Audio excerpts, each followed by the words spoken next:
All right. Welcome, Ndudi. Thank you so much for joining us today on the occasion of International Day of Education with Mission Africa. I am Nandini from Goodera, and I'd love to know about your nonprofit, Mission Africa. How are you impacting the lives of African children in Washington with the various measures that you take? And how is it that people watching this video can support a nonprofit? So, without wasting any of your time, I'll ask you first, what is the meaning of your name? That's a very interesting question. Well, thank you, Nandini. I'm happy to be here. My name is Ndudi. That's my first name. And in my culture, every name has a meaning. And people are named according to the circumstance surrounding their birth. So I came as the 11th, child, from a very large family. So by the time I came, my parents had, giving up on having another child. And then I arrived. So my name means as long as there's life, you can do whatever you want. As long as we're living, we can continue to have children. So I guess that's the circumstance surrounding my birth. So I was named by that. Awesome. And does the meaning of your name have anything to do with why you're working for Mission Africa?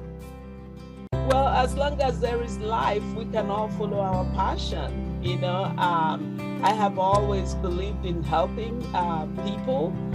I have always believed in making a difference in other people's lives. Even growing up, I wanted to be a nun, but that didn't work out. But I didn't pursue that. That's what I mean. But I've always had a heart of compassion, and my parents are, were the biggest philanthropists in my life. My parents were very kind. They took on all their cousins and nieces and nephews. They kind of passed through our home. So we all grew up wanting to help people. So because I have life, I will continue to do whatever it is that is my passion. All right. And why is it that specifically education for African children in Washington is your passion? Well, yes. So we are in Washington State of the Washington State of the United States. And I'm originally from Nigeria, my husband and I. So Mission Africa started as a missions department when we pastored a church. We pastored for 10 years, but we had to separate it from the church to make it a nonprofit. So people who are not interested in working with faith-based organization, they can also, partner with us. So education is one of the passions, one of the focus areas that we have, because where we come from, we believe that education will help people out of, bring people out of generational poverty. For kids who, we are from Nigeria, and Nigeria is not a poor country. Nigeria is a very wealthy country with a lot of poor people. So the kids that we support are kids that are in the remote areas. We all believe, in Nigeria, if you check us out, you'll know that Nigeria loves education. We have a lot of educated people, so everybody believes in education. And we believe that that's the way for our children to go from the village to the city. That's the way for our children to, have other opportunities. That's the way to break generational poverty in the country. So when you educate a child, you have educated a generation, because if I'm educated, my children will be educated, my grandchildren will be educated, and it's a gift that keeps giving. So that's how we just started to focus on education, because we know that that's one of the main areas that can help people come out of generational poverty. Awesome. And I was going through your website and I saw that you are achieving and making amazing strides for educating your children, be it with the numbers that I can see and the awesome mission that you have. And you also regularly conduct a lot of events for a lot of people to attend. So in conjunction with that, I'd like to understand from you that how exactly does Mission Africa educates its children? So in 2008, we launched our education scholarship program. In most African countries, you don't have free education, and Nigeria happens to be one of them. In a few states, we have 36 states. In a few states, they have free education, but in the part of the country where I come from and my husband comes from, we don't have any free education. So in 2008, we launched our program, and we decided that the way to be effective is to do the scholarship in cohorts. So what happens, a lot of organizations, they will come to a village, they will offer 100 scholarships to all the poor kids, for 1 year. At the end of that 1 year, the kids don't stop being poor. So what happens is, for Mission Africa, when a child is picked to be on our scholarship, we take them through 6 years of secondary school. That's middle school and high school. So from the time they get into our scholarship, we take care of their tuition or school fees, we take care of their school supplies, the backpack, their school uniforms, their books, everything they need to start and to finish secondary school. Because what happens is, when you go to Africa, you see kids that are 20 years old, 21, 22, still trying to finish high school or secondary school. And the reason is because you go when your parents can afford to pay your fees. When your parents cannot afford to pay your fees, you're kicked out of school. And then you come back when they have money, and then you're kicked out when they don't have money. So sometimes some kids just struggle, for years. They don't finish secondary school when they are supposed to finish because their parents cannot afford to keep them in school. But with Mission Africa Scholarship, we pick 50 students from one village or 2 villages. We take them through secondary school for 6 years. They graduate.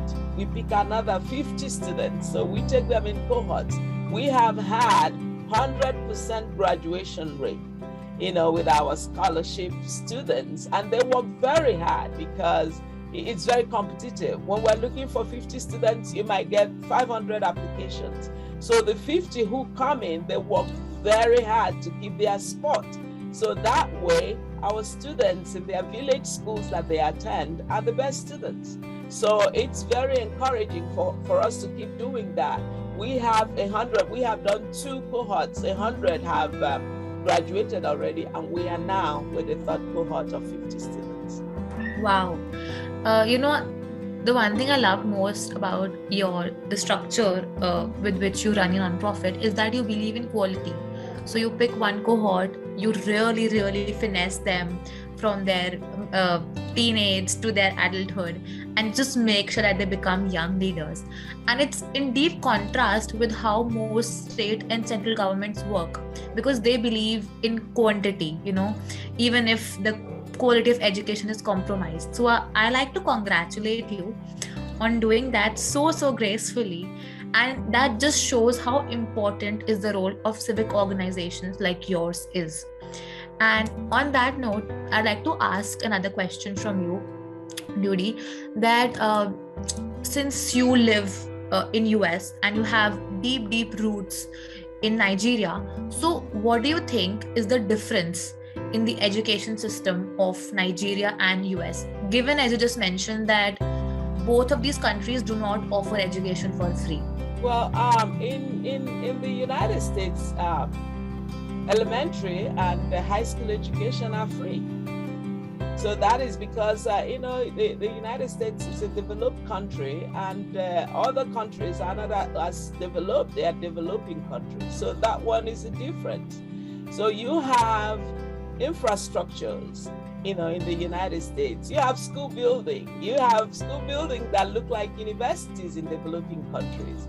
So the difference is clear. Like I said before, in Nigeria, we have schools that look like schools in the United States, but they are private schools, and they are not affordable to the poor children that we sponsor. So, but the difference mainly is in the attitude. Here, whatever you get free, sometimes you take it for granted because it doesn't cost you anything. But in the villages of Africa or in Nigeria, The kids are very eager to learn. They would do anything, to keep their sport, their scholarship sport. They are determined to have a degree. Their parents may not be very educated, but every parent wants their children to go to school. My parents were not college graduates, but they made sure that all of us had some good, basic education. Most of us are college graduates. Some of us are professors in my family. So the difference is mostly in the infrastructures. Here in the United States, you have everything you need, to go to school and to succeed. Back in Africa, some kids meet under a tree. Some schools don't have plumbing. Most schools don't have electricity. So you don't have the infrastructures. And then the education system is flawed, so much. So you don't have everything you need, to kind of succeed in the education system, except you are determined, except you work extra hard, except you're just focused, like, I'm going to get an education.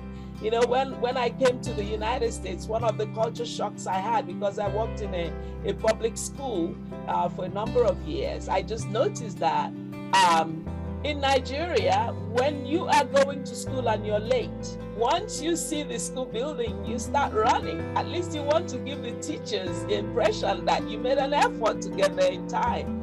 But when you come here, it's not always the case, because some kids will just, struggling, they overslept, and I used to, look like, really? Because I've never seen that. Where we come from, you just run into the school building if you're going late. So it's mostly in the attitude, because we know the benefits of education. We know the advantages of education. We know that education will take us to the next level.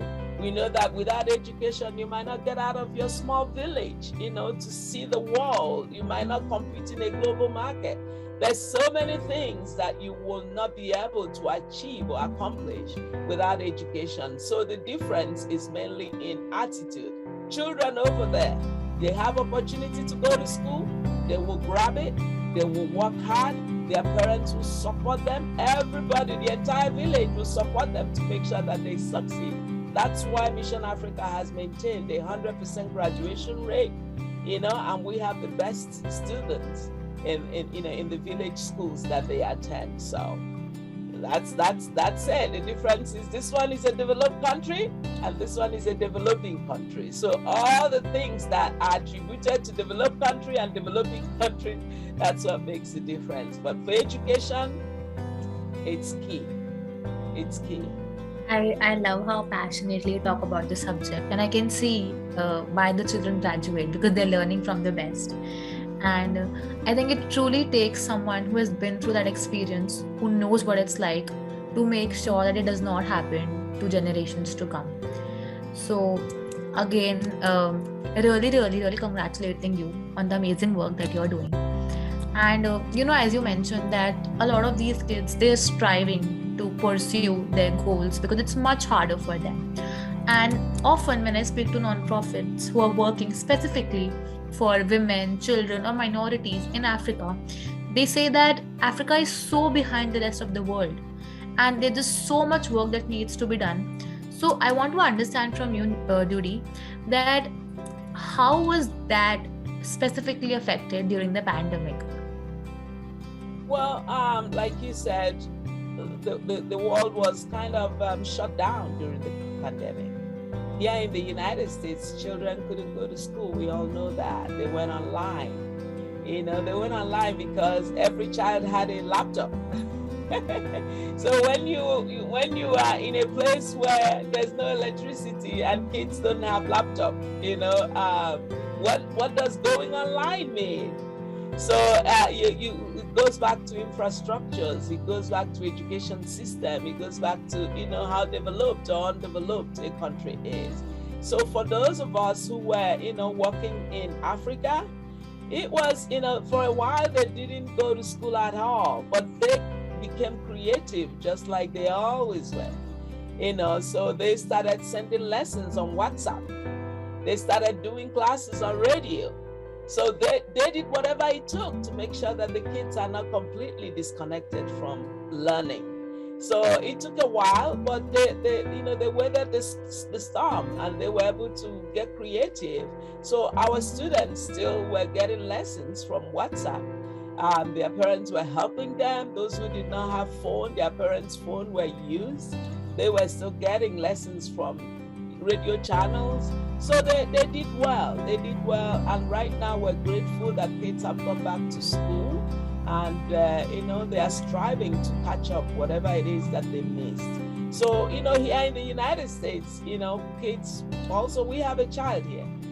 Kids also struggled, and now things are going back to normal, and we're grateful for that. But I want to mention that our education program also happens here in the United States. We do not support kids we give kids scholarships because they don't need it, but we give out school supplies, and backpacks. Every year we have what we call our back to school event, and we offer hundreds of backpacks filled with supplies to kids in the community who need it. So and it is a big event, and we have people come from neighboring communities to get what they need for their children to go back to school and to be successful in the school year. Awesome. And as you mentioned, the various ways that you support children, be it through your supplies or the scholarship, I'd love to build more onto this and understand how can people who resonate with the work that you do, how can they support you? Are there any ways that we can volunteer for you or donate for you and just help you further your cause? Well, thank you so much for asking that. I thought you will never ask that. But first of all, I want to start with saying thank you. Anybody that is watching this interview today, they are interested in Mission Africa or what we have to say. So thank you. I want to thank all the people who are already, doing so much in the education field. Some people are developing curriculums, for schools in developing countries. Some people are building schools. Some people are helping. We had shipped container loads, 40-foot container loads of books, to Kenya, to Nigeria, to different parts of the country, Tanzania. So people donated those books. So thank you. This is my opportunity to thank all those who are, doing all this work, because we value education. But for you to keep up the good work, those who are donating financially, keep up the good work. Any penny, any cent, helps. So I just want to encourage people for Goodera, who is interested in supplying us with volunteers. Mission Africa is a volunteer-based organization, so we appreciate our volunteers. When we do our back to school outreach program in Washington State of the United States, we depend on our volunteers. When we do other programs that we do, we depend on our volunteers. So whatever it is that everybody can do something. If you don't have money, you might have time to donate. If you don't have time to come over there, you might have, time at home to develop something, curriculum, subject, something that can help a child move forward in their education. So I am coming with a heart of gratitude, because I know that we have come this far because of the supporters that we've had. We've had people support us. We've had volunteers go with us all the way to Nigeria to visit our students, to know how they learn.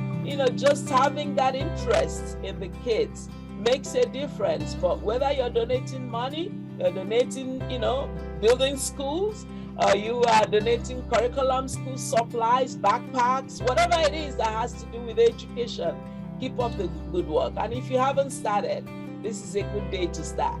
Just do something to help a child in Africa get an education. Absolutely. I love that message. And so true. There is room for work as long as there is a child to educate. And I really, really hope that you get all the support that you need from people who watch this video and otherwise as well. And with that, I'd like to end this interview. But before you leave, is there any quotation or any quote that you stand by? Well, I'm a faith person, And I've always believed in the scripture that says, with God, all things are possible. So I'm always a positive, believing in the positive and believing that everything is possible. Our desire is to have kids educated, in the villages of Africa, in the villages of Nigeria. There's a lot of money in African countries, but sometimes they don't trickle down to the people who really need it. So I believe that everybody watching this video, will be moved. You don't have to, it doesn't even have to be Mission Africa. Maybe there's a local organization that is doing good work that you can support. Maybe there's your neighbor, whose child is struggling with education that you can help with their homework. Maybe there's somebody that is somewhere that you need to call and say, you can finish school. Come on, you can do it. So whatever it is, I just believe that whoever hears the sound of my voice can, do something just to help a child finish what they have started, or to help a child start what they haven't started, or to help them continue where they are. So I know that with God, nothing is impossible and all things are possible. So